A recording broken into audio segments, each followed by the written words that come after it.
Hi there, Sanbonani Molweni. Welcome to Fix channel. If you're new here, please subscribe before the end of the video.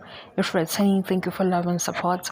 I appreciate you. Channel isithembu izingane zithembu lana ingane yamakhwela iyavela ngenxa yokuthi ingane ifana kakhulu noSneh. Yilobo ngithola ku-comment section ukuthi kodwa kuyona ingane kaSneh le. Asenzeni kanjena-ke mhlawumbe impendulo ezoba ngcono la. uSneh unabantwana abawu-2 esibaziyo. Umfana nentombazane. Labantwana abawu-2 uthi uMseleku ku-TV show akabasondeze eduze la echaza khona ku-TV. Sikhuluma nje i-reference yethi TV kule nto engishoyo. Uthi akabasondezi eduze ngoba ephanisha uSneh.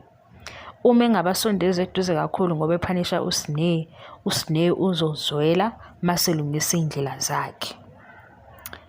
Episode le yaku season 8. Before season 8 zincane kakhulu izithombe mhlambe ekuyenzeka siputshuke ezikaMseleku nabazukulu labo bakaSneh. Kwaze kwafika isikhathi la ama-viewers ofuthana nesithembu bekhuluma yona lolu daba.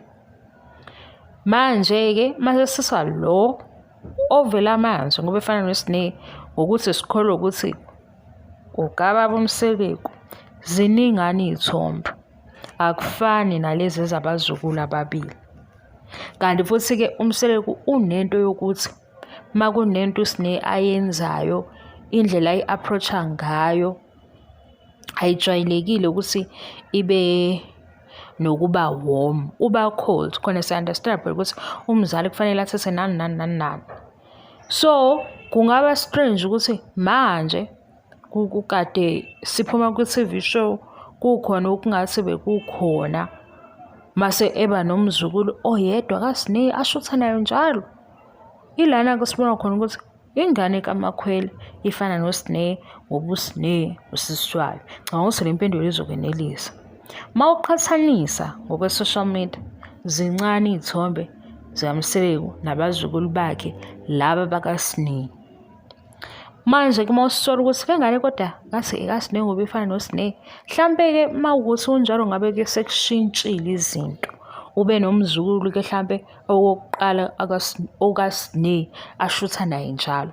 Ngoba nge-TV show baze bathi ababukeli bothando nesithembu address abantu mayebala le ndaba yey'ngane ukuthi yindaba iy'ngane zingabi seduze kwakhe lezi zikaSneh. NoSneh futhi wakhuluma noMseleku wathi okunye kumenza ukuthi aphuze.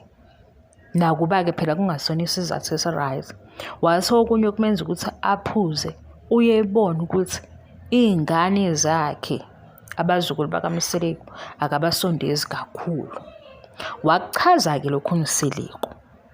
Manje sibona ukuthi-ke yini esingenza ukuthi kushintshe.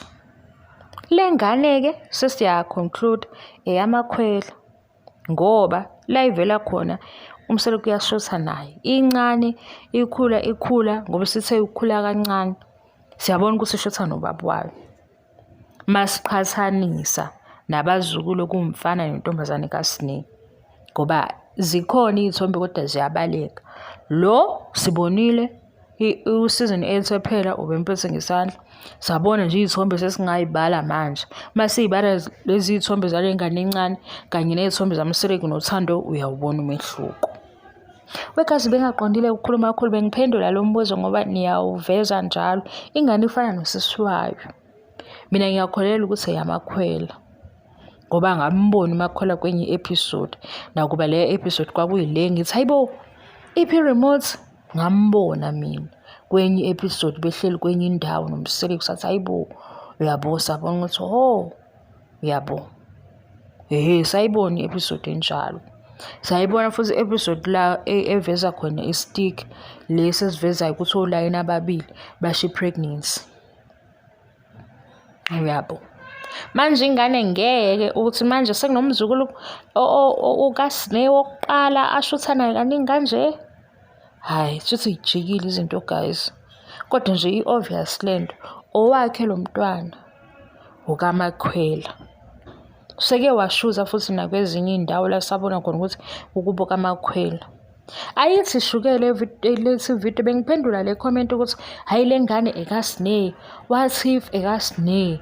Hhayi, awuyifundi ngalolu hlobo. uThando umzukulu kaMsile kokuqala. Zingaki iy'thombe okuyibona zikaThando? Yabo, bye bye.